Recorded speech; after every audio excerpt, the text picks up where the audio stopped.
આજે 30/5/2025 શુક્રવાર વૈશાખ જેઠ સુદ ચોથ છે। संतोषी माता की जय, द्वारिकाधीश की जय, कृष्ण कन्हैया लाल की जय। ओम श्री गणपति महाराज की जय, हनुमान जी महाराज की जय, भगवत भगवान जी महाराज की जय। ओम नमो भगवते वासुदेवाय। ओम श्री भारत माता की जय। वंदे वेद मातरम, वंदे वेद मातरम, वंदे वेद मातरम। ओम श्री कृष्ण कन्हैया लाल की जय। आज આપણે વામનજી ભગવાનની દિવ્ય ગાથા તરફ ખૂબ સરસ મજાનું ગાન કરીએ છીએ। તો બોલીએ શ્રી વામનજી મહારાજ की जय। વામનજી મહારાજનું જ્યારે સભામાં પધાર્યા ત્યારે દરેક ઋષિ મુનિઓ ઊભા થઈને સ્વાગત કરે છે। વામનજી મહારાજને જય જયકાર થયો છે। બ્રાહ્મણોને સેવા પૂજા કરવાવાળા બલિરાજા એ આ તેજસ્વી બ્રાહ્મણ એટલે કે વામનજી મહારાજને જોયા પછી મનમાં નક્કી થયું કે આવો અદ્ભુત બ્રાહ્મણ, આવો તેજસ્વી બ્રાહ્મણ હજુ સુધી તો મેં ક્યાંય જોયો જ નથી। આ કોઈ સાધારણ સંત નથી। સ્વાગતમ સ્વાગતમ કરતા કરતા બલિરાજાએ વિંધ્યાવલી એમની જે રાણીને આજ્ઞા કરી છે કે ચાલો આપણે 1650 પૂજા કરીએ। એની પુત્રી છે રત્નમાલા, એને પણ બે પ્રકારનો ભાવ થયો, એક માતૃભાવ થયો, એક વેરભાવ થયો। વામનજી મહારાજ જ્યારે સભામાં પધાર્યા ત્યારે આ બાળક કેવું સરસ સુંદર અને એની મા પણ કેવી ભાગ્યશાળી। એટલે પહેલાં એમ થયું કે હું એની મા ભવિષ્યમાં થાવ, અને બીજું કે જ્યારે વામનજીએ 3 પગલાં દ્વારા એના પિતાશ્રીનું બધું જ લઈ લીધું ત્યારે એટલો બધી ક્રોધાયમાન થઈ કે હું આ બાળકને ભવિષ્યમાં મારીશ, એટલે પૂતના તરીકે જન્મી છે। હવે આગળની કથા તરફ આપણે પ્રયાણ કરીએ છીએ। બલિરાજા વામનજી મહારાજને કહે છે કે આજે તો આપના ચરણોનું તીર્થ મને મળ્યું, તેથી મારા બધા જ પાપો બળી ગયા છે, હું પવિત્ર થયો છું। મને આજે તો એવી ઈચ્છા છે કે મારું સર્વસ્વ હું તમને અર્પણ કરું અને પછી વનમાં જઈને તપ કરવા જતો રહું। જ્યાં પ્રેમ જાગે છે ને ત્યાં લેવાની ઈચ્છા થતી જ નથી। મારું સર્વસ્વ તમને અર્પણ કરીને હું વયો જાઉં। એક સમર્પણની ભાવના બલિરાજામાં જાગી છે। વામનજી મનમાં વિચાર કરે છે કે બલી, હું તારું બધું જ લેવા તો આવ્યો છું। બલિરાજાએ કહ્યું કે મહારાજ તમારે જે કાંઈ ઈચ્છા હોય તે મને કહો, તો હું તમને મારી પાસે જેટલી ગાયો છે, મારી પાસે જેટલા સુવર્ણનું દાન, સુવર્ણ છે, રત્નો છે, માણેક છે, ભૂમિ છે, લક્ષ્મી છે, આ બધાનું દાન કરું। આપને લગ્ન કરવાની કદાચ ઈચ્છા હોય તો કન્યાદાન પણ કરવા હું તૈયાર છું। આવો જમાઈ મને ક્યાં જોવા મળે અને ક્યાં મળવાનો હતો? આજે તો સામે ચાલીને તમે અમારે ત્યાં પધાર્યા છો। આપ જરાય સંકોચ ન કરતા, જે કંઈ માંગો તે હું આપીશ। કોઈના ઘેર માંગવા આપણે જઈએ ને ત્યારે માંગતા પહેલાં એના વખાણ કરવા જોઈએ અને પછી માંગવું। વખાણ બધાના મજા આવે, વખાણ બધાને ગમે, નિંદા ન ગમે। ખાંડ કરતાં વધુમાં વધુ ગળ્યું ને મીઠાશ હોય તો વખાણ છે। વખાણ કરવાથી યાચકનું કામ સરળ બની જાય છે। આજકાલ તો ઘરવાળીના પણ વખાણ કરવા પડે કે સરસ મજાનું શાક બનાવ્યું, સરસ મજાની રોટલી, જોકે હું તો હર વખતે કીધા જ કરું, એટલે આપણને ગરમ ગરમ રોટલી મળે અને આપણો સરસ મજાની સ્વાદિષ્ટ રસોઈ જોઈતી હોય તો આપણી પુત્ર વધુઓના પણ વખાણ કરતા જ રહીએ, એને આનંદ આવે ને આપણને મજા આવે। વામનજી મહારાજને પણ થયું કે હું અહીં લેવા આવ્યો છું, તેથી બલિરાજાના તથા તેમના પૂર્વજોના થોડાક વખાણ તો કરી લઉં। વામનજીએ બલિરાજાના વડવાઓના ખૂબ જ વખાણ કરવાના શરૂ કર્યા છે। હે રાજન, તમને તો ધન્ય છે હો, તમારો જન્મ તો પ્રહલાદના વંશમાં થયો છે। તમારા દાદા પ્રહલાદજી તો મહાન ભગવત ભક્ત હતા। એમના જેવા ભક્તો આજ સુધી મેં ક્યાંય જોયા નથી, જાયના નથી, ભવિષ્યમાં પણ નહીં થાય. પ્રહલાદજીનો પ્રભુ પ્રત્યે એવો દ્રઢ પ્રેમ હતો કે ભગવાનને થાંભલામાંથી પ્રગટ થવું જોઈએ. તમારા પિતા વિરોચન મહારાજ પણ અતિ ઉદાર હતા. મેં તો સાંભળ્યું છે કે વિરોચન રાજાએ એક બ્રાહ્મણને પોતાના આયુષ્યનું દાન કર્યું. તમારા પરદાદા હિરણ્યકશિપુ તો મહાન વીર હતા. એમણે બ્રહ્માદિક દેવોનો પણ પરાભવ કર્યો, બધાને હાર આપી દીધી. મને તો એવું લાગે છે કે પરદાદા હિરણ્યકશિપુની શક્તિ તમારામાં છે, દાદા પ્રહલાદની ભક્તિ તમારામાં દ્રઢ છે, અને પિતા વિરોચનની ઉદારતા તો તમારામાં ભારોભાર છે. આ બધા જ સદગુણો તમારામાં ઉતરી આવ્યા છે. તમે તો અતિ ઉદાર છો, મહાન ભગવત ભક્ત છો.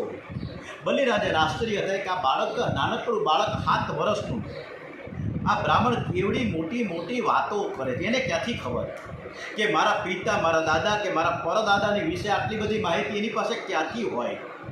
ત્યારે વામનજી કહે છે કે એટલે પૂછે છે બલિરાજાને કે તમે કોઈ દિવસ મારા દાદા કે મારા પરદાદાને તમે જોયા છીએ? પહેલાં તો તમે આવડી સરસ મજાની વાતો એની કરો છો. ત્યારે વામનજી કે ના મેં જોયા તો નથી, પણ હું ખૂબ જ નાનો હતો ને ત્યારે મેં તમારા દાદા ને પરદાદાને જે વાતો છે ને એ મારા મોટા બા, મારા દાદીમા પાસે જઈને, મારા વડીલો પાસે એ બધાએ મને વાર્તા કરતા. આજે વાર્તા નામની વસ્તુ જ હોય ગઈ. આજે દાદીમા કદાચ છોકરાઓને વાર્તા કરવા બેસાડી દે કે હાલ ભાઈ થોડીક વાર વાર્તા કરું, પણ છોકરાઓને વાર્તા સાંભળવી આજના સમયમાં ગમતી નથી. શું કામ? કે હાથમાં મોબાઈલ હોય, એટલે મોબાઈલનું બટકું હાથમાં હોય તો ક્યાંથી એ વાર્તા સાંભળે? એક હતો રાજા ને એક હતી રાણી, એક હતો ચક્કો ને એક હતી ચકી. આવી સરસ મજાની વાતો થતી. એ વાર્તા આજે ભૂલાઈ ગઈ છે. બલિરાજા કહે કે વામનજી મહારાજ તમે માંગો, અને માંગો તે હું આપવા તૈયાર જ છું. અને ત્યારે વામનજી મહારાજે બલિરાજાને ખૂબ સરસ મજાની વાત મૂકી કે હું અત્યારે તારી પાસે માંગવા તો આવ્યો જ છું, તારે દ્વારે અત્યારે મનમાં કહે છે કે આ તારો ભગવાન, આ તારો ઈશ્વર આવ્યો છે.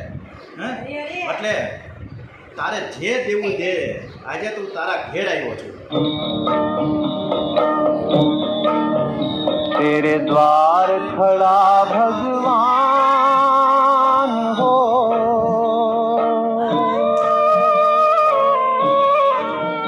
तेरे द्वार खड़ा भगवान, भगत भर दे रे झोली. तेरे द्वार खड़ा भगवान, भगत भर दे रे झोली.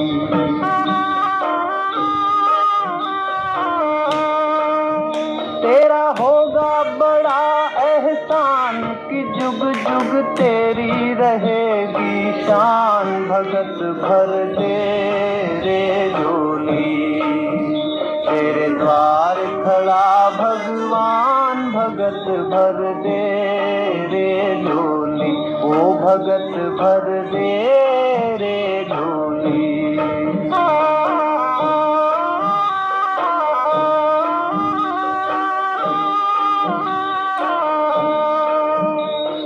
डोल उठी है सारी धरती देख रे, डोला गगन है सारा.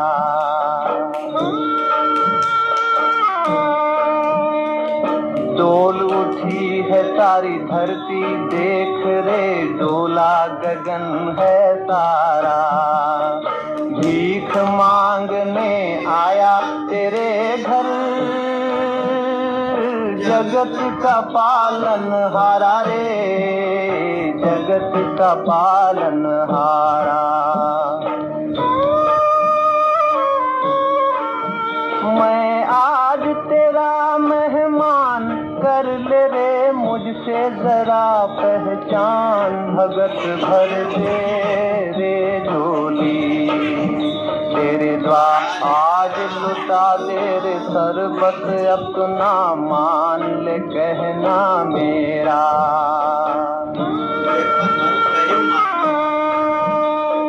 आज लुटा दे रे सरबत अपना मान ले कहना मेरा मिट जाएगा पल में तेरा जन्म जन्म का फेरा रे जन्म जन्म का फेरा तू छोड़ सकल अभिमान अमर कर ले रे तू अपना दान भगत भर दे रे डोली तेरे द्वार खड़ा भगवान ભગવાન આવ્યા છે भगत તારે જે દેવું તું દઈ દે તારું અભિમાન પણ તું છોડી દે ભલે રાજા વામનજીને કહે કે તમે માંગો જે તમે માંગશો એ આપવા હું તૈયાર છું વામનજી મહારાજ છે કહે છે કે રાજન હું તો સંતોષી બ્રાહ્મણ છું હું કંઈ વધારે લેવા માટે તો આવ્યો જ નથી હું મારા પગથી માપીને ફક્ત 3 પગલાં આ પૃથ્વી આ ધરતીનું દાન લેવા આવ્યો છું આ સાંભળીને ભલે રાજાને ખૂબ જ આશ્ચર્ય થાય મનમાં વિચાર કરે કે આ બ્રાહ્મણ હજુ નાનકડો છે એને હજી કંઈ ખબર પડતી નથી એને માંગતા નથી આવડતું હજી એની બુદ્ધિ ઘણી કાચી હોય એવું મને લાગે છે એ કદાચ ભણ્યા હશે પણ ગણ્યા નહીં હોય અરે ભાઈ હું આવડો મોટો બલિ રાજા એણે મારી પાસે માંગી લેવું જોઈએ અરે રાજા કે હું તમને 3 પગલાં ભૂમિ તો શું આખા 3 ગામ હું તમને દાનમાં આપી દઉં આ જગતમાં તમને ખબર નથી કે મારી પ્રસિદ્ધિ કેવડી મોટી છે જે બ્રાહ્મણની હું પૂજા કરું ને અભિમાનથી બોલી રહ્યા છે બલિ રાજા કે જે બ્રાહ્મણની હું પૂજા કરું ને એને હું દાન આપું ને એને બીજા કોઈના ઘેર દાન લેવા માટે જવાનું થતું જ નથી તમે જો મારા ઘેર દાન લેવા આવી અને પછી કદાચ કોઈના ઘરે પછી બીજી વાર ક્યાંક દાન લેવા જાઓ તો મારું અપમાન થાય આપના દર્શન કરીને હું સમજી ગયો કે આપ જરાય લોભી નથી લાલચું નથી એકદમ પવિત્ર સંતોષી બ્રાહ્મણ છો પરંતુ આટલું ઓછું દાન આપતા મને સંકોચ થાય માટે આપ જે કંઈ માંગો તે આપ જે કંઈ માંગો તે મને આપતા આનંદ થશે વામનજીએ બલિ રાજાને કહે કે ધન્ય છે રાજન તમને કે તમે આવું બોલો છો તેમાં આશ્ચર્ય નથી તમે તો અતિ ઉદાર છો પરંતુ મારે દાન લેતા વિચાર કરવો જોઈએ બધું થોડું તમારું લઈ લેવાય આપણા શાસ્ત્રોમાં લખ્યું છે કે ક્ષત્રિય અને વૈશ્ય લોભ કરે તે બરાબર પણ બ્રાહ્મણ લોભ કરે તે ભગવાનને જરાય ગમતું નથી જો બ્રાહ્મણ અતિ સંગ્રહ કરવાની વૃત્તિથી વધારે દાન લે તો તેનામાંથી યજમાનનું પાપ આવે છે એને પાપ લાગે છે મને વધારે જરૂર નથી હું તો સંતોષી બ્રાહ્મણ છું ભાગવતમાં એક ઉલ્લેખ કર્યો છે કે તમારી આવકનો 5મો ભાગ દાન કરો પરંતુ અત્યારે આ કળિયુગમાં પરિસ્થિતિ બદલાઈ ગઈ મનુ મહારાજે આવકનો 10મો ભાગ આપવાનું કહ્યું છે ભિખારી ભીખ માંગવા આવે છે તે એ જ ઉપદેશ કરે છે કે મેં ગયા જન્મમાં કોઈને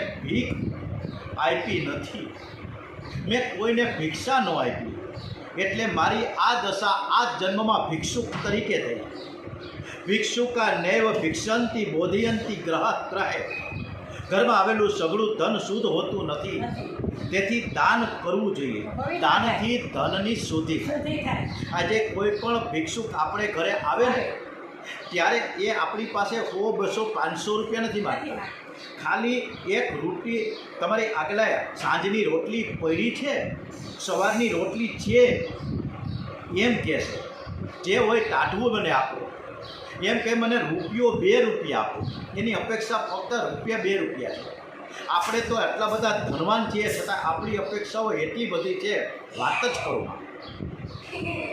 અને આજે આ ભિક્ષુકની વાત નીકળી ત્યારે હું એક ઠેકાણે જ્યારે ગયો તો મંદિરે અને એ મંદિરનું નામ છે ભવનાથ મંદિર. જૂનાગઢના ભવનાથ મંદિરે જ્યારે દર્શન કરીને બહાર નીકળો, હજી હું મારી સ્કૂટી ચાલુ જ કરતો હતો ત્યારે એક મોટી ઉંમરના 80 વર્ષના વૃદ્ધ ડોશીમાં ભિક્ષુકના સ્વરૂપમાં મારી પાસે આવ્યા અને મને વાંકા વળી ગયા અને મને એમ કીધું કે હાથ લાંબો કર્યો, કે બોલ્યા નહીં, જો કે હાથ લાંબો કર્યો, હાથ લાંબો કર્યો. એટલે મેં મારા ખિસ્સામાંથી જે કાંઈ પરચુરણ હતું એ પરચુરણ સીધે સીધું મારા જમણા હાથમાં મૂક્યું. એમાં 50 પૈસા, રૂપિયો, 2 રૂપિયા, 5 રૂપિયા, 10 રૂપિયા, આવા બધા સિક્કા અલગ અલગ હતા. અને એ વખતે મારા ખિસ્સામાં લગભગ 20-25 રૂપિયાનું પરચુરણ હતું. એટલે મેં મારા હાથમાં એ પરચુરણ મૂક્યું. એટલે એ વૃદ્ધ મહિલાને કીધું કે મારી આમાંથી તમારે જે જોતા હોય લઈ લો. એમાં મારા હાથમાંથી જેટલા પૈસા તમે જોયા એટલે એમાંથી 1 રૂપિયો પસંદ કર્યો, 1 રૂપિયો લીધો. એટલે મેં માળીને કીધું કે માળી, તમે ફક્ત 1 જ રૂપિયો, અરે આમાં 5 રૂપિયા છે, 10 રૂપિયાનો સિક્કો છે, તમે લઈ લો ને, મેં તમને આ બધાય જોતો બધાય લઈ લો.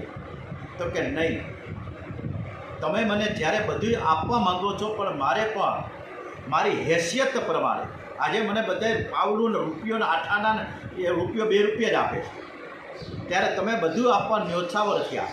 મારે 1 જ રૂપિયો જોઈએ છે અને હું 1 જ રૂપિયો બધાય મને આપે છે. મેં એ ડોશીમાને વંદન કર્યા, પગે લાગી ગયો. આ વસ્તુ છે. અને આજે આપણને રસ્તામાં હાલ્યા જતા હોય, રસ્તામાં હાલ્યા જતા હોય અને ત્યાં 10 રૂપિયાનો સિક્કો મળ્યો હોય કદાચ, તો એ 10 રૂપિયાનો સિક્કો કોકને મંદિરમાં ધરવાને બદલે અથવા તો કોઈ ભિક્ષુકને આપવા બદલે ખીચામાં નાખે. આપણી આ વૃત્તિ અત્યારે છે. મારા મોટા બેન એ બાજુમાં બેઠા છે, કંચનબેન, શૂટિંગ ચાલુ છે હમણાં મેં કે છતાં પણ એને 2 વાક્યો કહેવા છે, એટલે જરા મોટેથી બોલશે. એટલે આ તમે પણ સાંભળજો, ખૂબ જ ભાવિક અને ધાર્મિક છે. गरीबों की सुनो वो तुम्हारी सुनेगा, तुम 1 पैसा दोगे वो 10 लाख देगा, गरीबों की सुनो वो तुम्हारी सुनेगा, तुम 1 पैसा दोगे वो 10 लाख देगा. जय श्री कृष्ण. વામનજી મહારાજ કહે છે કે રાજન, આજ સુધી હું કોઈને ત્યાં દાન લેવા તો ગયો નથી, આજે પહેલી વખત તમારી ત્યાં આવ્યો છું. એમાં શું કામ હું આવ્યો તમારી પાસે માંગવા? આ 3 પગલાંથી ધરતી શું કામ મારે આટલી નાનકડી જગ્યા શું કામ જોઈએ છે? તમને ખબર છે કે હું એક ઠેકાણે ગાયત્રી મહામંત્ર મારી તપશ્ચર્યા જપ માળા કરવા માટે એક શેઠિયાને ત્યાં એને બહાર ઓટલો પડ્યો, ઓટલો હતો, ઓટલા ઉપર બેઠો હતો અને હું માળા કરતો હતો. રામ રામ રામ રામ રામ રામની માળા કરતો હતો. ત્યાં ઓલો શેઠિયાએ એની ખડકી ખોલી, બારણું ખોલ્યું, બહાર આવ્યા, હું બેઠો હતો. એટલે મને ઊભો કર્યો કે હા હાલતો થઈ જાય, તમારા જેવા અહીંયા ચોરા ચોલટા કેટલાય આવે છે, તમે અહીંયા ખોટા ખોટા ઢોંગ કરીને બેઠો છો, રાત્રે ચોરી કરવા આવો છો, અહીંથી નીકળી જાઓ, ભાગો. અને મને કાઢી મૂક્યો. હવે મને ક્યાંક સારી એવી જગ્યા મળી જાય અને એક નાનકડી મારે આટલી જગ્યા હોય ને તો મારી તપશ્ચર્યા, મારી જપમાળ અને ભગવાનનું નામ તો લઈ શકું ને. એટલા માટે મારે આ 3 પગલાં મારે જમીન જોઈએ, બીજું કાંઈ જોતું નથી. વામનજી કરે છે એટલે મારે તપશ્ચર્યા કરવામાં કોઈ પણ પ્રકારનું વિઘ્ન ન આવે. થોડીક મારી માલિકીની જગ્યા હોય તો સારું. વામનજી કહ્યું કે રાજા, તમારા જેવો દાન આપનારો આ જગતમાં મને જોવા નહીં મળે, ભવિષ્યમાં નહીં મળે. પણ યાદ રાખજે કે મારા જેવો દાન લેનારો પણ જગતમાં તને નહીં મળે. તું તો બધું આપવા તૈયાર છો, પણ મારે કાંઈ વધારે લેવું નથી. મારે ફક્ત ને ફક્ત 3 પગલાં જમીન જોઈએ છે. બલિરાજાને વામનજીની વાત સાંભળીને ખૂબ જ આનંદ થયો. એને મનમાં વિચાર થયો કે આવો પવિત્ર બ્રહ્મચારી આ બ્રાહ્મણ મારી જગ્યા ઉપર સંધ્યા કરે તો મારું પણ કલ્યાણ થઈ જાય ને. આવા તપસ્વી બ્રાહ્મણો જગતમાં છે અને તેથી જ આ ધરતી ટકી રહી છે. બલિરાજા કે આજે હું તમને તમારી ઈચ્છા અનુસાર 3 પગલાં પૃથ્વીનું દાન આપું છું, પણ ભવિષ્યમાં તમને કોઈ પણ વસ્તુની કદાચ ભવિષ્યમાં પણ જરૂર પડે તો ગમે ત્યારે વિના સંકોચે મારી પાસે આવી જજો. વામનજી કહે, એક કામ કર ભાઈ સાહેબ,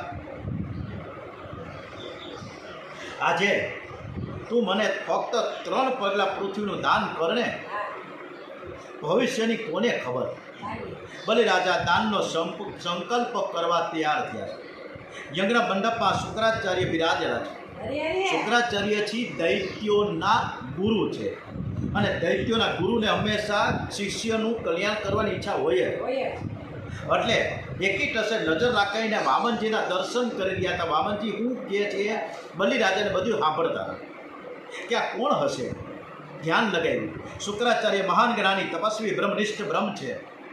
વામનજીની મુખાકૃતિ જોઈને સમજી ગયા કે આ કોઈ સાધારણ બ્રાહ્મણ તો છે જ નહીં, પણ આ તો પરમાત્મા છે. એને બલિરાજાને કહ્યું કે રાજન, દાન આપવામાં જ્યારે ઉતાવળ કરતો ને ભાઈ, આ બ્રહ્મચારીના પગલાં કેવા છે ને હું જાણું છું, એ તું નથી જાણતો. આ જેવો દેખાય છે એવો નથી. દેવોનું કાર્ય સિદ્ધ કરવા માટે આદિ નારાયણ ભગવાન કશ્યપ ઋષિને ઘેર પુત્ર રૂપે પધાર્યા છે, અને આ સાક્ષાત નારાયણ છે. આ બટુક મહારાજે તમારી પાસે ફક્ત 3 પગલાં પૃથ્વી જ માંગી છે, પરંતુ એમના 2 પગલામાં બધુંય આખું રાજ્ય ઉપર નીચે બધું લઈ લે. 3જા પગલાં માટે જગ્યા નહીં રહે, એટલે તને નરકમાં ફેંકી દેશે. ધ્યાન રાખજે, સાવચેત રહેજે. એટલે તમે દાનમાં કદાચ કાંઈ પણ આપો ને ત્યારે વિચારીને આપજો, વિવેકથી આપજો. દાન એવું ન આપો કે જેથી તમે અને તમારા ઘરના બધા દરિદ્ર થઈ જાય. મનની શુદ્ધિ દાનથી થાય. બહુ સરસ મજાની ડોંગરીજી મહારાજે વાત મૂકી છે કે ધનની શુદ્ધિ છે ને દાનથી થાય. તનની એટલે કે શરીરની શુદ્ધિ સ્નાનથી થાય, અને મનની શુદ્ધિ પરમાત્માનું ધ્યાન કરવાથી થાય છે. બહુ દાન આપવાથી કંઈ મન શુદ્ધ થતું નથી. અમુકનું અભિમાન આવે કે મેં આટલું દાન કર્યું. શુક્રાચાર્યજી કહે છે કે તેને તમે તમારા પગથી માપીને પૃથ્વી આપજો. એના પગથી રહેવા દેજો, તમારા પગથી એને દાન આપજો. આ તો એવું વિરાટ નકર સ્વરૂપ ધારણ કરશે ને કે ત્રીજો પગ મૂકવાની જગ્યા નહીં રહે.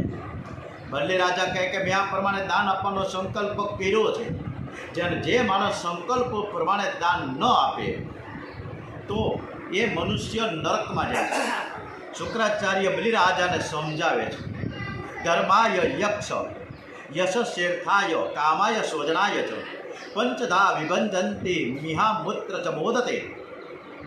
દરેક મનુષ્ય ધનનો એક ભાગ ધર્મને માટે રાખો, એક ભાગ મોજ શોખ માટે વાપરો, એક ભાગ કીર્તિ માટે વાપરો, એક ભાગ ભવિષ્યનો વિચાર કરીને સંગ્રહ કરો. એટલે કે આવકનો 5મો ભાગ બચાવવો જોઈએ. 12 વર્ષે કાળ બદલે છે, પરિવર્તન થાય. આજે જેવી આવક છે ને એવી આવક કાયમ રહેવાની નથી, કાયમ નથી રહેવાની. આજે કરોડ રૂપિયા હોય, બીજે દિવસે કરોડ રૂપિયા શેર બજારમાં ક્યાંક વયા જાય ખબર ના પડે. એટલે આવક કાયમ રહેવાની નથી. કળિયુગના છોકરાઓ મા બાપની સેવા કરતા નથી, પરંતુ તેની પાસે રહેલા પૈસાની સેવા કરે. ઠણઠણ ગોપાલ કાવડિયા બધાને ગમે, મજા જ આવે. પૈસાની સેવા કરતા હોય. પૈસા હશે તો બધા જ સગા, પૈસા ન હોય તો બધા જ છેટા ભાગી જાય. મનુષ્ય પોતાની વૃદ્ધાવસ્થાનો ખ્યાલ રાખવો જોઈએ. એ પોતાની મૂડીમાંથી એક ભાગનો સંગ્રહ વૃદ્ધાવસ્થા માટે કરે તો ઘડપણમાં છોકરાઓ પાસે માંગવાનો પ્રસંગ ઊભો ન થાય. અત્યારે આ સમય દરમિયાનમાં છોકરાઓ, આપણા દીકરાઓ મા બાપની સેવા કરશે, બહુ એવી આશા રાખવાનો આ કાળ નથી. છોકરાઓ પરણે ને એની બુદ્ધિ બગડે. કેટલાક તો મા બાપને અનાથ આશ્રમમાં મૂકી આવે છે. અને અત્યારે તો રાજકોટમાં બહુ મોટું બધું વૃદ્ધાશ્રમ થઈ રહ્યું છે. ઘણા બધા વૃદ્ધાશ્રમ, લગભગ મોટા ભાગના મોટા શહેરોમાં વૃદ્ધાશ્રમ થઈ રહ્યા છે. શા માટે થાય? કોકદી ચિંતન કરીએ, મનન કરીએ કે આ વૃદ્ધાશ્રમ શા માટે એક શહેરમાં એક નહીં, હવે તો 5-5 વૃદ્ધાશ્રમ ચાલે. એટલે આ સમય એવો છે કે દીકરાઓ પાસે આશા રાખવાનો બિલકુલ સમય નથી. કેટલાક તો મા બાપને અત્યારથી જ એક લિસ્ટ તૈયાર કરે, રજિસ્ટર, કે કયું વૃદ્ધાશ્રમ વધારે સારું કે મારો બાપ ત્યાં મોકલાઈ જાય અને એ આનંદ કરે ને આપણે અહીંયા ઘેર બેઠા બેઠા આનંદ કરીએ, મજા એ કરે ને આપણે કરીએ. એટલે આવું ન થાય એટલે ભવિષ્યનો સંગ્રહ કરીને થોડો સંગ્રહ કરો. શુક્રાચાર્ય બલિરાજાને સમજાવે છે, છતાં બલિરાજા તો એમ જ કહે કે વામનજીને વચન આપ્યું છે, હવે તો હું ના પાડું તો જૂઠું બોલવાનું મને પાપ લાગે. અસત્ય જેવું કોઈ પાપ નથી. શુક્રાચાર્યજી સમજાવે છે કે અતિ દુઃખમાં વિપત્તિમાં અસત્ય બોલે તો તે ક્ષમ્ય છે. 4 પ્રસંગો એવા બતાવ્યા છે કે જ્યાં કદાચ ખોટું બોલવામાં આવે તો એની માફી મળે છે. કોઈના વિવાહ વખતે કોઈના વિવાહ થતા હોય અને એવા સમયે અસત્ય બોલવું પડે તો તે ક્ષમ્ય ગણાય. સ્ત્રીઓને ગુપ્ત વાત કહેવાના પ્રસંગે સ્ત્રીઓને શ્રાપ છે કે સ્ત્રીઓ કોઈ ખાનગી વાત રાખી શકતા નથી. પ્રાણ સંકટમાં હોય ત્યારે પણ ખોટું બોલવામાં વાંધો નથી. અને ગાય અને બ્રાહ્મણને જ્યારે રક્ષણ થતું હોય ત્યારે પણ ખોટું બોલવામાં વાંધો નથી. બલિરાજા, આ તમારા માટે પ્રાણ સંકટ આવ્યું છે, તેથી તમે ચોખ્ખી ના પાડી દો. તો તમારે, અને જો તમારે દાન જ આપવું છે તો એના પગથી નહીં, આ વામનજીના પગથી નહીં, તમારા પગથી દાન આપજો. આ બ્રહ્મચારી ધરતીને માપશે ને તો અનર્થ થઈ જશે. બલિરાજા કહે કે હે ગુરુજી, આપે મને સુંદર બોધ આપ્યો છે. આપનો બોધ મારા સર માથા ઉપર છે. હું પ્રહલાદજીના વંશનો બાળક છું. અત્યાર સુધી માનતો હતો કે આ કોઈ બ્રાહ્મણનો છોકરો છે, પરંતુ જ્યારે આપે કહ્યું કે આ તો સાક્ષાત પરમાત્મા નારાયણ છે, તે મારી પાસે તે દ્વાર ખડા ભગવાન મારી પાસે મારા દ્વારે આવીને ભિક્ષા માંગવા આવ્યા છે. અને આવો શુભગ સંયોગ આપણને ક્યારે પ્રાપ્ત થાય કે ભગવાન આપણને ઘરે આવે. સંપત્તિનો સન્માર્ગે ઉપયોગ થયા પછી મોટી વિપત્તિ આવે તો તે વિપત્તિમાં પણ આપણું મન શાંત રાખવું જોઈએ. નારાયણ તો મારા ઈષ્ટદેવ છે અને તે મારે ઘરે આજે બાળક બનીને આવ્યા છે. હું મારી સર્વ સંપત્તિ આ બટુકજીના ચરણોમાં અર્પિત કરી દઈશ, છતાં જગતમાં મારી કીર્તિ તો એમને એમ જ યથાવત રહેશે. દાન આપનારો મોટો કે દાન લેનારો મોટો? કન્યાદાન છે ને મહાનમાં મહાન, મોટામાં મોટું પુણ્ય છે. દાન આપનારનો હાથ ઉપર હોય છે અને દાન લેનારનો હાથ, જમાઈનો હાથ નીચે હોય. બલિરાજાએ કહ્યું કે ગમે તે થાય, પરંતુ આ બ્રાહ્મણને 3 પગલાં પૃથ્વીનું દાન તો હું જરૂર કરીશ. આનાથી જગતમાં મારી પ્રસિદ્ધિ થશે.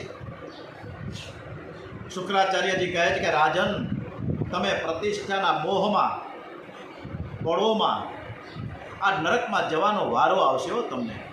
બલિરાજા કહે મને નરકની જરા બીક નથી. પાપ કર્યા પછી નરકમાં જવું એ ખોટું, પણ પરમાત્માને અર્પણ કરીને એવું બધું બલિરાજા સરસ બોલ્યા છે કે હું ખોટું કામ કરું અને કદાચ મારે નરકમાં જવું પડે, પણ અત્યારે તો હું કોઈ ખોટું કામ તો કરતું નથી ને. અત્યારે તમારી સામે ભગવાન ઊભા છે અને હું જો ભગવાનને કંઈ ન અર્પણ કરું તો મારે નરકમાં જવું પડે. અને હવે આનાથી ઉત્તમ રસ્તો કયો? એટલે જે વામનજી મહારાજે મારી પાસે જે માંગ્યું છે 3 પગલાં ધરતી, 3 પગલાં પૃથ્વી, તો મારે આપવી જ જોઈએ.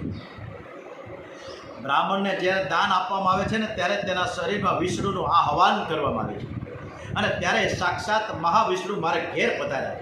તેને અર્પણ કરવામાં મને ભલા કદાચ નરકમાં પણ જવું પડે, એના માટે હું તૈયાર છું. જીવ દગો આપે છે, પણ પ્રભુ તો અણીના સમયે દોડતા દોડતા આવે.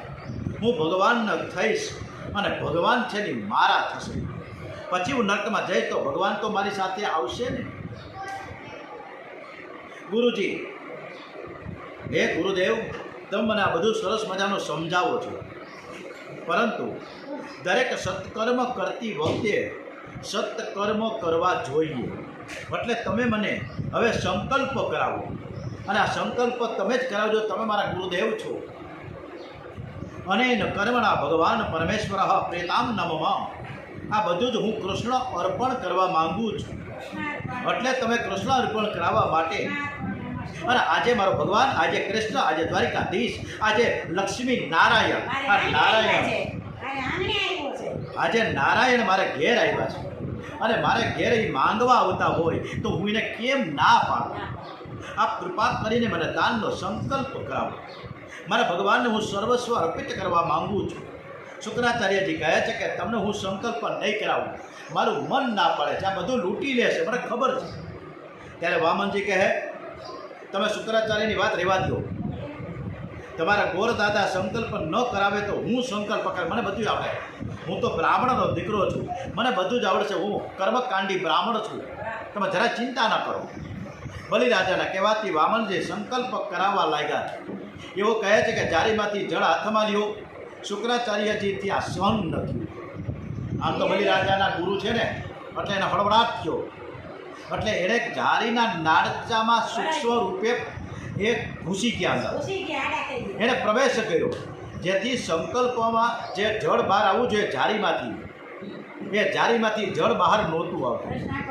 વામનજીએ એટલે આ જળ ન આવે, જળ જ્યાં સુધી ન આવે સંકલ્પ કેમ થાય?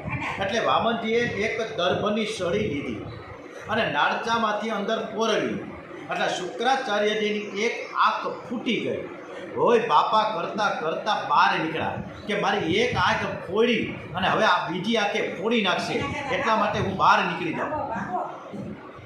શુક્રાચાર્યજીના મનમાં કપટ હોય છે, જે કપટ કરે છે તેનું ચપટ થાય. શુક્રાચાર્યજીએ કીધું કે હવે મારે જો હું એના સંકલ્પમાં, કર્મકાંડમાં, આ વેદ વિધાનમાં કંઈ પણ વિઘ્ન કરીશ ને તો ભગવાન છે ને મને આંધળો કરી નાખશે. શુક્રાચાર્યજી જારીમાંથી બહાર નીકળી ગયા. દાનનો સંકલ્પ પરિપૂર્ણ થયો. પરમાત્માના પ્રિયતામ નમઃ. પછી તો વામનજીનું સ્વરૂપ ધીરે ધીરે ધીરે ધીરે ધીરે વધવા લાગ્યું. એણે વિરાટ સ્વરૂપ ધારણ કર્યું છે. વામનજીએ 1000 હાથવાળું વિરાટ સ્વરૂપ ધારણ કર્યું. તદ વામનમ રૂપમ વર્ધતા અબુધમ હરેન નતસ્ય ગુણત્રયાત્મકમ ઓહો ખમ દીશો જો વિવરાહ વયો ધયસ્તિ ન દુવા ઋષયો યદા સત.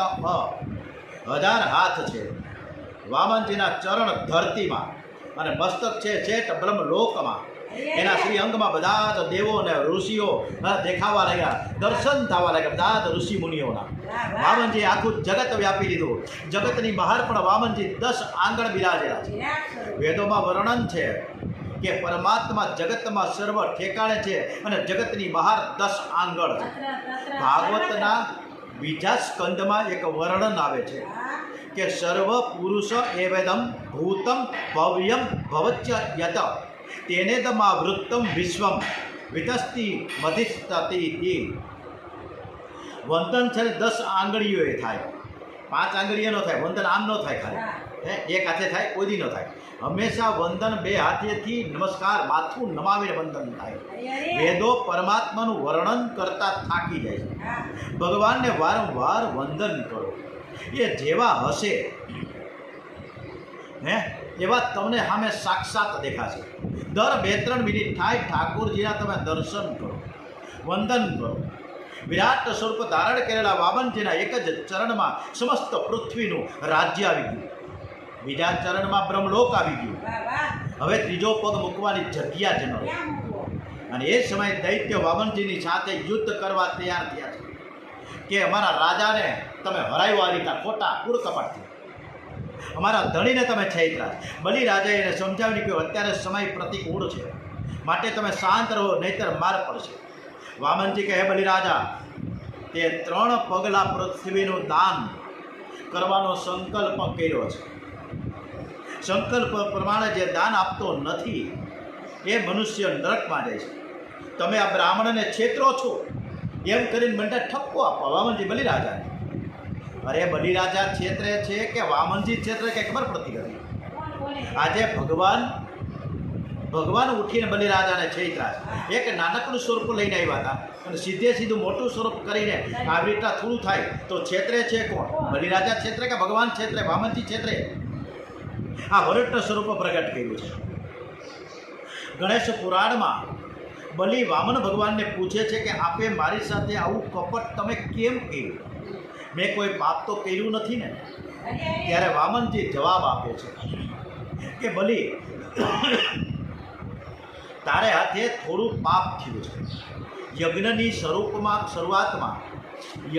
શરૂઆતમાં મેં ગણેશજીનું પૂજન કરવાની આજ્ઞા કરેલી, પણ તે ગણેશજીની પૂજા કરવાનો ઇનકાર કર્યો અને તે વિષ્ણુની પૂજા કરી કે હું વિષ્ણુ ભગવાનની પૂજા કરું, પણ ગણપતિ બાપાની પૂજા ન કરું. ગણપતિ પણ વિષ્ણુ છે તેમ તે ન માન્યું અને તેથી ત્યાં ભેદ દ્રષ્ટિ રહી ગઈ. તેથી ગણપતિજીએ મને પ્રાર્થના કરીને મારા યજ્ઞમાં વિઘ્ન નાખવા બોલાવ્યા છે. એ વિઘ્ન કરતા પણ છે અને વિઘ્ન હરતા પણ છે. ડોંગરેજી મહારાજ એક જે આપણે સમજણ આપે છે કે કોઈ પણ કાર્ય શરૂ કરવું હોય ધાર્મિક, ત્યારે ગણપતિ મહારાજને આગળ રાખવા. ગણપતિ મહારાજ છે આદિ નારાયણ પરમાત્મા છે. વામનજી કહે કે રાજન, હજી મારું એક ચરણ એક પગ બાકી છે, મારે પગ મૂકવો ક્યાં? બલિ રાજા તો વિરાટ રૂપો જોઈને ગભરાઈ ગયા, પરસ્યો ઓળી ગયો. પ્રભુએ સેવકોને આજ્ઞા કરી કે બલિને બાંધો. પ્રભુએ એના સેવકોને આજ્ઞા કરી. બોલો, ક્ષેત્રે છે બલિ, પ્રભુ પરમાત્મા ક્ષેત્રે, છતાં એને સેવકોને આજ્ઞા કરી બલિ રાજાને બાંધી દો. બલિ મહારાજ એવું બોલ્યા હતા કે દાન લેનારો હલકો અને દાન દેનારો મોટો. બલિમાં સૂક્ષ્મ અભિમાન હતું કે હું મોટો છું. એણે પરમાત્માને મન અને ધન આપ્યું, પણ અભિમાન ન આપ્યું. ધન આપ્યું નહીં. પરમાત્મા બલિરાજાને બાંધવા તૈયાર થયા.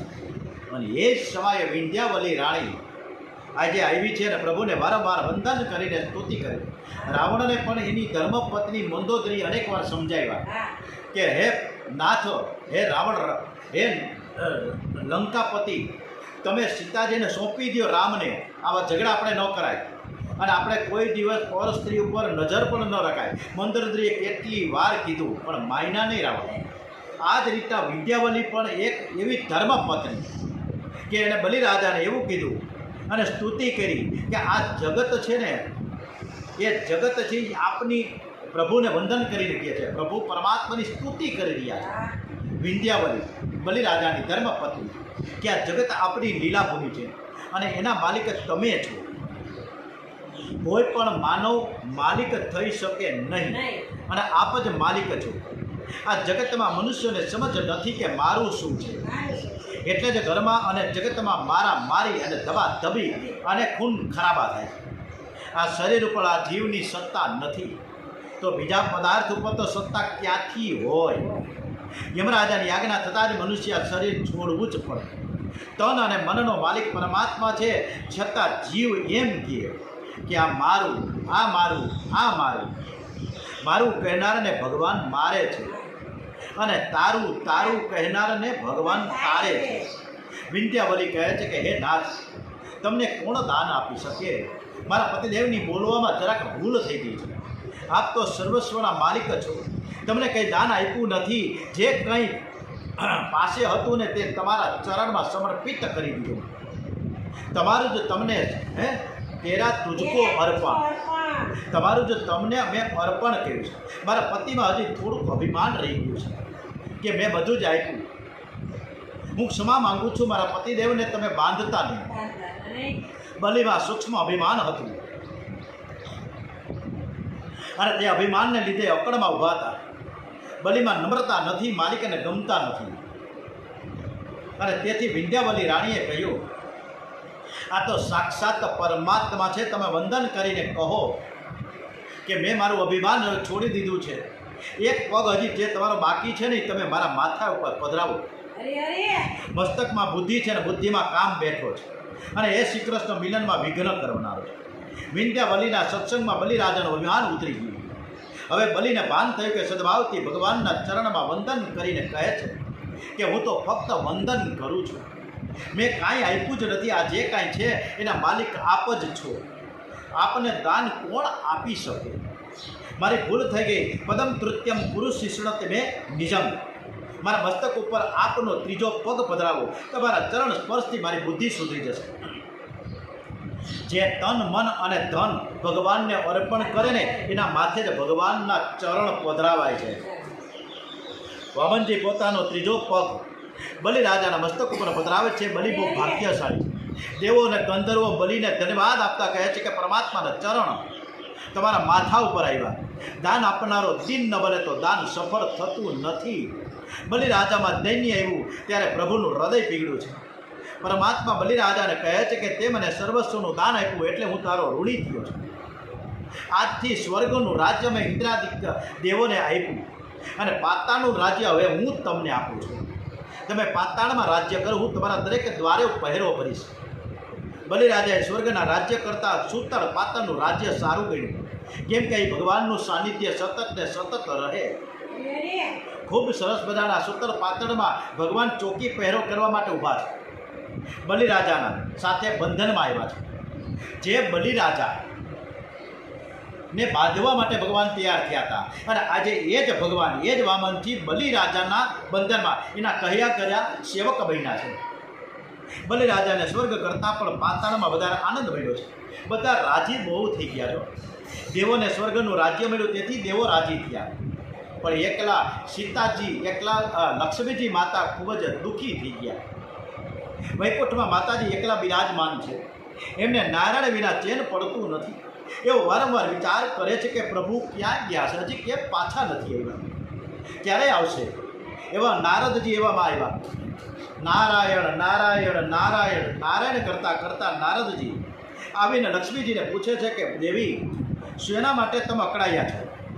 લક્ષ્મીજી પૂછે છે કે મારા સ્વામી ક્યાં છે, મારો ભગવાન, મારો નારાયણ ક્યાં છે? તમે કંઈ જાણતા હો તો કયો. ત્યારે નારદજી હાથ જોડીને કહ્યું છે કે મેં સાંભળ્યું છે, મને એવું જાણવા મળ્યું કે ભગવાન બલિરાજાને ત્યાં દાન લેવા ગયા હતા અને એના બંધનમાં આવ્યા છે. તેઓ નારાયણ સૂતળ પાતળમાં બલિના દ્વારે છે ને, એ ભગવાન ચોકી પહેરો ભરે છે. એટલે અત્યારે પાછા આવી શકે એમ નથી ઘડીકમાં. લક્ષ્મીજી કે તો ઘરે આવશે ક્યારે? ત્યારે નારદજી કે એ તો મને ખબર નથી. એ તો બલિરાજા જો રજા આપે ને તો આવે. પરમાત્મા બલિરાજાના આધીન છે. એ તો એના સેવક બનીને ચોકી પર સિક્યોરિટી ગાર્ડ બન્યા છે. માતા લક્ષ્મીજીએ લીલા કરી છે. બ્રાહ્મણ પત્નીનો વેશ ધારણ કરીને સૂતળ પાતળમાં આવ્યા છે. લક્ષ્મીજી બલિના દરબારમાં આવ્યા. જ્યાં નારાયણ બિરાજેલે છે ત્યાં વગર આમંત્રણે લક્ષ્મીજી આવ્યા છે. વગર આમંત્રણે. જ્યારે લક્ષ્મીજી વગર આમંત્રણે આવે ને આપણા ઘરમાં, ત્યારે આપણા ઘરમાં ધન ધાન્યના ઢગલા થઈ જાય, કારણ કે નીતિનો પૈસો છે. બલિરાજા માતા લક્ષ્મીજીને ઓળખી ન શીખા. બલિરાજાએ બહુ જ વિનયથી પૂછ્યું છે કે તમે કોણ છો, કેમ આવ્યા છો? લક્ષ્મીજીએ કીધું કે હું તો બ્રાહ્મણની પત્ની છું, મારે માતા પિતા નથી અને કોઈ ભાઈ પણ નથી. મેં સાંભળ્યું છે કે બલિરાજાને કોઈ બહેન નથી, તમને કોઈ બહેન નથી એવું મને ખબર છે, એટલે હું તમારા ધર્મની બહેન બનવા માટે આવી છું. તમે મારા ધર્મના ભાઈ થાવ અને હું તમારી બહેન થાવ. આ સાંભળી બલિરાજાને ખૂબ જ આનંદ થયો. આજથી હું તમારો નાનકડો ભાઈ અને તમે મારી નાનકડી બહેન. આજે મારી નાની મોટી બહેન મારી બાજુમાં જ છે. આ તમારું પિયર, આ તમારું પિયર માનજો. આ ઘરમાં જે કંઈ છે બધું જ તમારું છે. તમે જરાય સંકોચ ન રાખતા. બલિરાજાને ત્યાં સાક્ષાત મહાલક્ષ્મીજીની પધરામણી થઈ છે. લક્ષ્મીજી બિરાજ્યા ત્યારે આખું ગામ સુખી થઈ ગયું. બલિરાજાને પણ નવાઈ લાગી કે મોટી બહેન આવ્યા ત્યારથી હું સુખી થઈ ગયો. બધા જ સુખી છે, આનંદમાં છે, પણ લક્ષ્મી માતાને ગમતું નથી. પોતાના નાથ અને સિપાહીની જેમ લાકડી લઈને દરવાજે ઊભેલા જોઈને ખૂબ દુઃખી થયા. કાં તો સિક્યોરિટી ભગવાન એક ચોકી પહેરો કરવા માટે એક સેવક થઈને ઊભા છે. એક ચોકીદાર, મારો ભગવાન, આ નારાયણ ચોકીદાર. દુઃખી થઈ ગયા લક્ષ્મીજી, પરંતુ પોતાના ધર્મના ભાઈની આગળ હસતું મોઢું રાખ્યું. વિચાર કરે કે બંધનમાં આવ્યા છે, કોઈક એવો અવસર મળે, એવો કંઈક પ્રસંગ આવી જાય તો હું એને બંધનમાંથી છોડાવું. શ્રાવણ માસની પૂર્ણિમા આવી છે, રક્ષાબંધનનો દિવસ આવ્યો. લક્ષ્મીજીએ બલિરાજાને હાથે રક્ષા બાંધી છે. લક્ષ્મીજીએ બલિરાજાને રાખડી બાંધી. બલિ બહુ ભાગ્યશાળી છે. જગત માતા લક્ષ્મી તેના ઉપર હાથ ઉપર રાખડી બાંધી રહ્યા છે. બલિરાજા પ્રણામ કરે કે એના મનમાં થયું કે મારે બહેનને કંઈક આપવું તો જોઈએ ને. બલિરાજા માતાજીને કહે કે તમારા ઉપર બહુ જ હું ખુશ થયો છું, પ્રસન્ન થયો છું. તમારી જે ઈચ્છા હોય તમે માંગી લ્યો. આજે રક્ષાબંધનનો પવિત્ર દિવસ છે, માંગવામાં તમે જરાય સંકોચ ન રાખતા. લક્ષ્મીજી કહે કે મને માંગવાની ઈચ્છા તો થાય બહુ ઘણી, પણ મને સંકોચ થાય કે મારે શું માંગવું. અરે ભાઈ, સંકોચ શું કામ રાખવું? હું તમારો ભાઈ છું. તમારે જે માંગવું એ માંગી લ્યો ને. તમારા ઘરમાં જે ન હોય, જે કોઈ વસ્તુ ન હોય, જે વાતની તમને ખોટ છે, એ વસ્તુ મને મારી પાસેથી માંગી લ્યો અને હું તરત જ તમને આપી દઈ, જરાય વિના સંકોચે. લક્ષ્મીજી કે મારા ઘરમાં બધું જ છે, પણ મારે એક વાતની મોટી ખોટ છે. એક નથી તો હું નથી, અને એના વગર મને જરાય ચેને પડે નહીં. પણ તો એવા કઈ વસ્તુ છે કે ભાઈ વસ્તુ નથી. તમારે ત્યાં જે મારે ચોખ્ખી પહેરો ભરે છે ને, એ મારે જોઈએ છે. એને તમે મુક્ત કરી દો ને. ત્યારે બલિરાજા કે એ તમારા શું હગા થાય? ત્યારે લક્ષ્મીજી કે બલી, મારા મોટા ભાઈ, મારા નાના ભાઈ, તમને હું કહું, એ મારા સર્વસ્વ છે, એ મારા નારાયણ છે. અને એટલું જ કીધું ને ત્યાં તો બોલીએ શ્રી લક્ષ્મી નારાયણ ભગવાન કી જય. ચતુર્ભુજ સ્વરૂપે નારાયણ પ્રગટ થયા છે. રક્ષાબંધનના શુભ દિવસે લક્ષ્મીજી નારાયણ સાથે વૈકુંઠ ધામમાં પધારે છે. તેથી આ દિવસે રામાનુજાચાર્ય પંથના મંદિરોમાં પાટોત્સવ થાય છે.